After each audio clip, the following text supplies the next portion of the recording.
Hey guys, what's up? It's a Chinchilla notebook here, and in today's video I'm going to be doing it on how to properly care for a chinchilla. So I actually wrote down all the notes of this video, which I will show you right now. I'm just going to put them down like this, just in case you guys wanted to kind of see an overview of what I've been talking about in this video. You can either like pause it and take a picture or something, but this is what I'm basically going to be talking about. And it feels like every time I start a video, Merlin is always in this position, like he's always eating. Maybe that's why he's so fat. Yes, that's why, that's why. So anyway, let's just get right into the video. So it's going to be kind of hard for me to condense everything into this one topic on how to properly care for a chinchilla, because it's a very wide, vast topic, and that's why I do several, a ton of different videos on certain subjects, but I'm just going to kind of touch on the whole thing if I can. And the first thing I'm going to talk about is housing. So chinchillas are going to need a large cage. Merlin's is this large, and he lives in it alone. The cage needs to be at least 5 feet tall and 2 feet wide. So I don't know the exact dimensions. This is the Critter Nation Model 162. So, oh my goodness, it's blurry. I'm really getting mad because I'm so bad at focusing. Is this like a certain thing you do? Anyway, it just basically has inches there. Is that the inches? Yeah, it's the inches. So it's 5 feet tall approximately and 2.5 feet wide. Or maybe even more. Maybe it's 3 feet wide. I don't know. I would know if the camera could focus for you guys to see. But anyway, so the cage has to be pretty tall. You can at least have 2 chinchillas in a cage like this, a critter or a ferret nation. And I just have Merlin on his own. So housing is very important to have a large cage. And another thing is to have plenty of hideouts in safe places, because chinchillas need places to go if they get afraid. He has a hut here. A hut back here that he always messes up, and he hides in his wheel as well. I used to have another one down here, but I moved it out. So basically, chinchilla's going to need to have places to go if they get scared, and places that you won't be reaching in to bother them, because they need to have a place of security even inside their cage.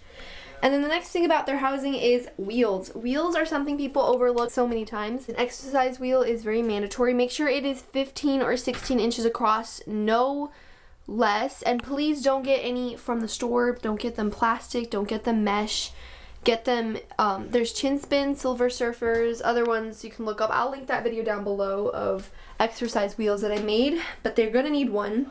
No matter how much you let them out, they're gonna need a wheel. Next thing is ledges. These are, I was considering putting this on if it was an actual necessity, but it is, because chinchillas jump around a lot, and having flat levels here, flat level there, and the cage actually came with a whole big level here and down there as well. Those aren't enough though. They're gonna need some different ledges, and I actually want to get him more, because chinchillas jump around. It's just their natural habits, and if they don't have enough, they're not gonna be very happy with it. And he has another one down there in like this whole ramp. The next thing they're gonna need is toys. Obviously, chinchillas need something to keep them occupied. They need wood and pumice stone and things to keep their teeth nice, shaved down, and healthy. They're also going to need a food ball, a hay holder, and a water bottle for obvious reasons in their house.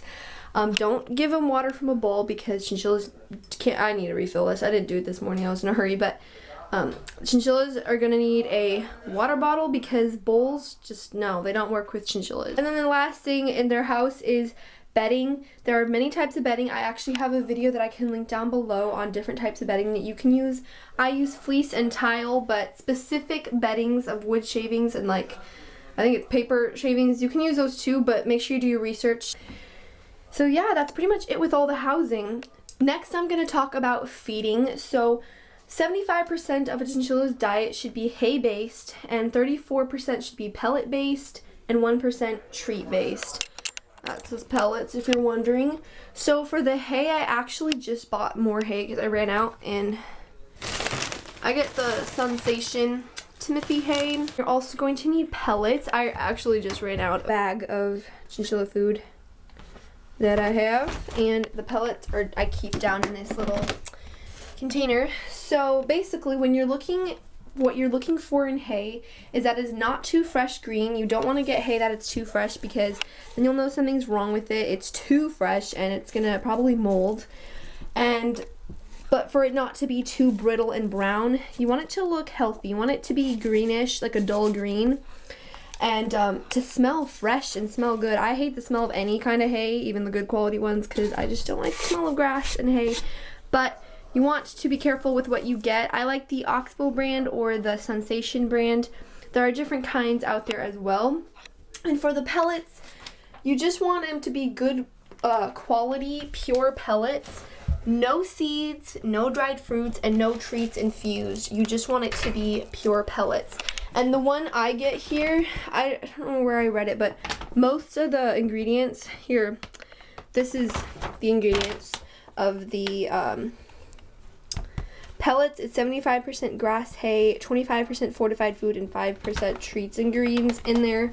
What they mean by treats and greens is like stuff like barley or grass, like alfalfa and stuff. It's not a lot of bad things. I love this brand. It's the Oxbow Timothy adult chinchilla food. So I really, Timothy?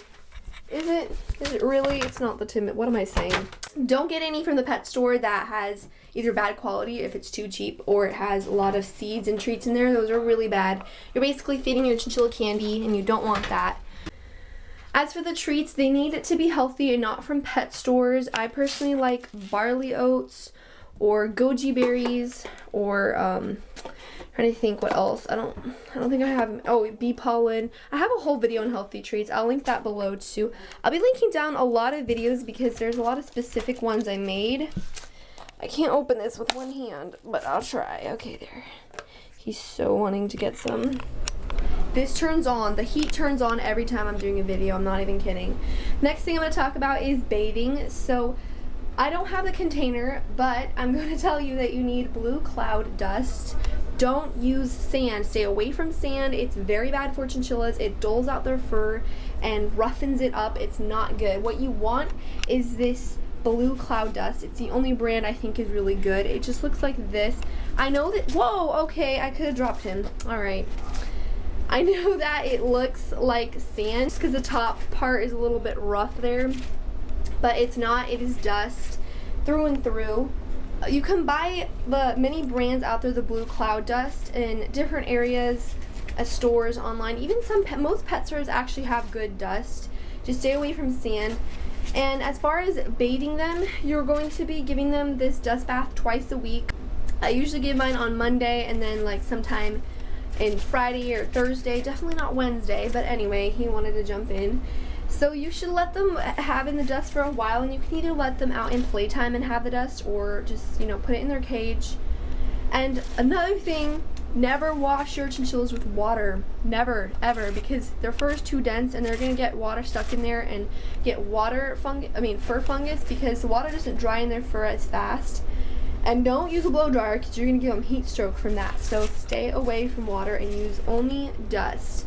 Also, don't brush their fur. Their fur is not meant to be brushed. The last thing is activity with your chinchilla and how much activity you should be having.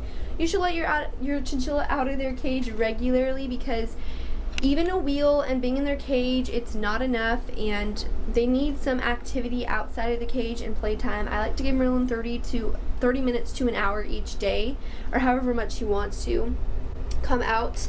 And you just need to set up a safe playtime area, and I think I already did a video on that. Yeah, it's pretty simple. Whoa, okay, now I'm afraid he's gonna jump out. So it's pretty simple. There's not much to it. Playtime is just as simple as you can get. So that is pretty much it for the video, guys. I hope you enjoyed it, and I covered everything. I don't know if I did, but yeah, I actually forgot to mention, but in people's cages, never put plastic in a chinchilla's cage, ever, ever, ever, because plastic is not good. It is toxic, and even if your chinchilla doesn't chew it, just don't put it in there. Don't take the risk, because you never know when one night suddenly they'll have an urge to chew on some plastic toy or some plastic wheel or whatever you have in their cage, and that's not good, because what it does is it rips up the intestines inside. Stay away from plastic. I think that's pretty much it for the video, guys. I hope I covered every base and every topic here, and I will see you guys next week, which is Christmas. I think I'm going to be uploading next week on Christmas, unless I'm wrong, but anyway, without further ado, Merlin says bye.